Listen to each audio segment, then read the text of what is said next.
Dnes je 17. november.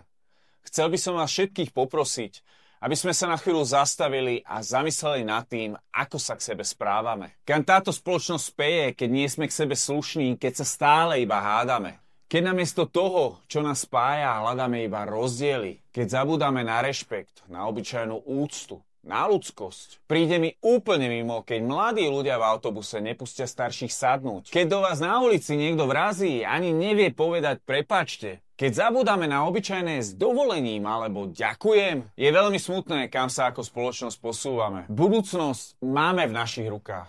Buďme k sebe slušní, rešpektujme názory druhých ľudí, aj keď sa nám nepáčia, a preberajme zodpovednosť za svoje činy. Nezabúdajme, že demokracia je o rešpektovaní.